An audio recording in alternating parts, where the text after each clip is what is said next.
ওবায়দুল কাদেরকে নিয়ে চাঞ্চল্যকর তথ্য দিলেন সালমান এফ রহমান। জানাবো পলকের হাত বিচার বিভাগেও। এবং সর্বশেষ জানাবো আওয়ামী লীগের আমলের পাচার হওয়ার সম্পদ যেভাবে উদ্ধার করতে পারে বাংলাদেশ। এতক্ষণ শুনছিলেন সংবাদ শিরোনাম, এবার বিস্তারিত। ওবায়দুল কাদেরকে নিয়ে চাঞ্চল্যকর তথ্য দিলেন সালমান এফ রহমান। শেখ হাসিনা স্বৈরাচার ও ফ্যাসিস্ট হওয়ার পেছনে আওয়ামী লীগের 5 নেতা দায়ী।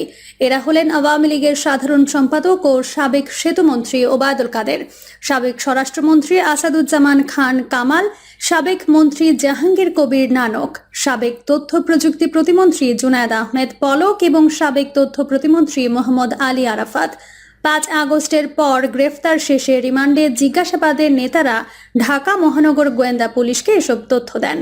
গ্রেফতারের পর রিমান্ডে নেওয়া হয়েছে বেশ কয়েকজন আওয়ামী লীগ নেতা, সাবেক মন্ত্রী প্রতিমন্ত্রী ও আইন শৃঙ্খলা বাহিনীর সাবেক কর্মকর্তাদের। বিভিন্ন মামলায় ডিবি হেফাজতে রিমান্ড শেষে ইতোমধ্যেই তাদের কারাগারে পাঠানো হয়েছে। ডিবির সংশ্লিষ্ট সূত্র রোববার বিষয়টি নিশ্চিত করেছে। গ্রেফতারকৃতদের কাছ থেকে প্রাপ্ত তথ্যের বরাত দিয়ে ডিবি সূত্র জানায়, গ্রেফতারকৃতদের অনেকেই বলেছেন তারা শেখ হাসিনা সহ অন্যদের বারবার সতর্ক করেছেন, বলেছেন যা হচ্ছে তা ভালো হচ্ছে না, কিন্তু তারা কোনো উপদেশই শোনেনি। শেখ হাসিনা ছিলেন একরোখা। ডিবি জানায়, জুনায়েদ আহমেদ পলকের বিরুদ্ধে অন্যরা যেসব অভিযোগ তুলেছেন সেসব ডিবি হেফাজতে অস্বীকার করেছেন পলক।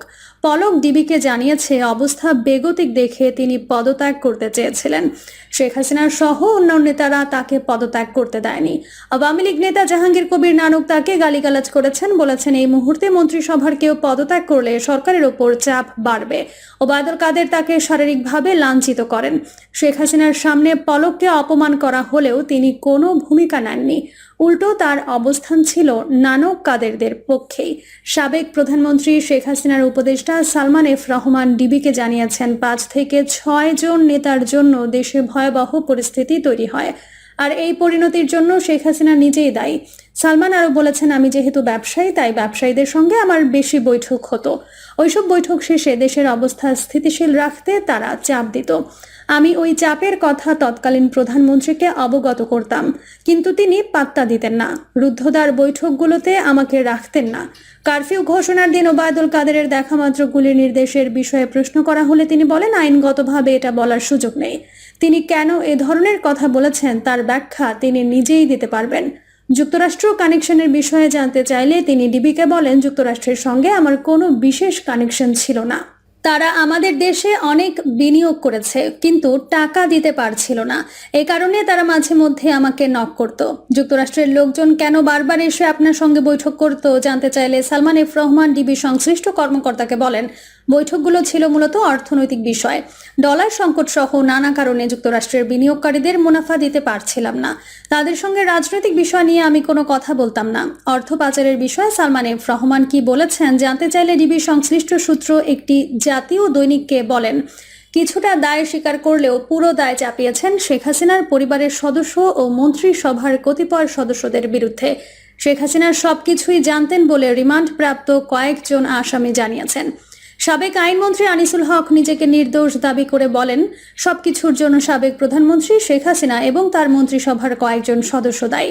আমি তাকে মাঝে মধ্যেই আইনগত বিভিন্ন বিষয়ে ব্যাখ্যা দিতাম, কিন্তু তিনি এক কান দিয়ে শুনতেন, অন্য কান দিয়ে বের করে দিতেন। তিনি সবসময় ছিলেন নিজের সিদ্ধান্তে অটল। গ্রেফতারকৃত সাবেক 2 আইজিপি রিমান্ডে কি তথ্য দিয়েছেন জানতে চাইলে ডিবি সংশ্লিষ্ট সূত্র যুগান্তরকে বলেন, সাবেক আইজিপি চৌধুরী আবদুল্লাহ আল মামুন বলেন, আমি পরিস্থিতির শিকার, আমি গুলি চালাতে চাইনি। যা করেছি সবই প্রধানমন্ত্রীর নির্দেশে করেছি। তার নির্দেশে ছাত্র জনতার ওপর গুলি চালানো হয়েছে। ঘটনার সময় যেহেতু আমি আইজিপি ছিলাম তাই আমার দায় এড়ানোর সুযোগ নেই। এই কারণে আমি নিয়তি মেনে নিয়েছি, যা হওয়ার তাই হবে। এটা মাথায় রেখেই আমি আত্মসমর্পণের সিদ্ধান্ত নেই।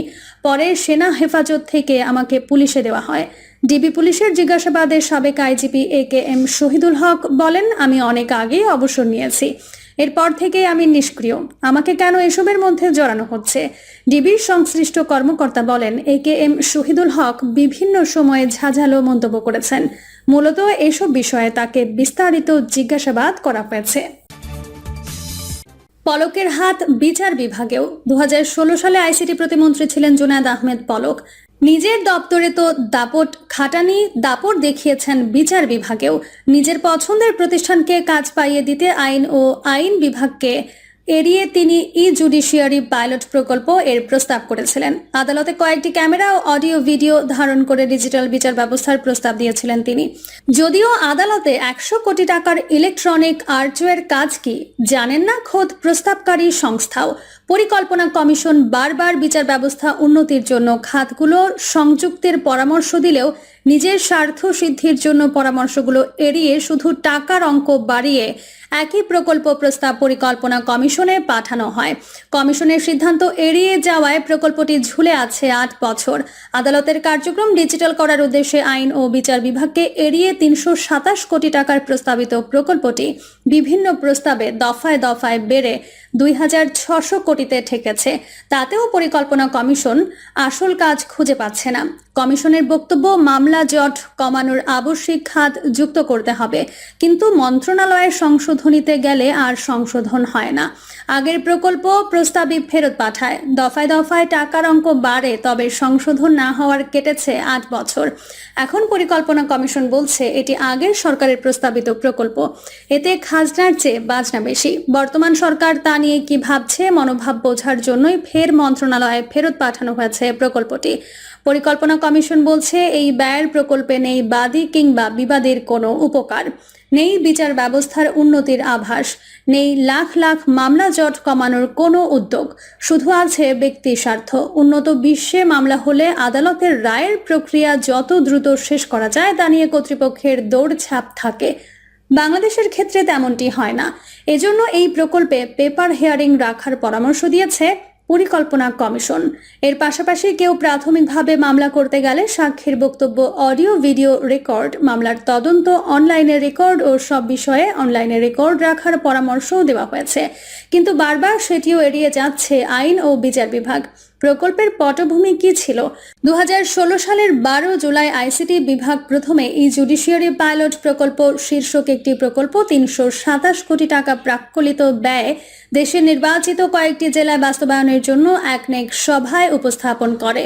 ওই সভায় উদ্যোগী মন্ত্রণালয় বা বিভাগ হিসেবে আইন ও বিচার বিভাগ এবং তথ্য ও যোগাযোগ প্রযুক্তি বিভাগকে যৌথভাবে উপস্থাপন করে প্রকল্প প্রস্তাবের জন্য নির্দেশনা দেওয়া হয়।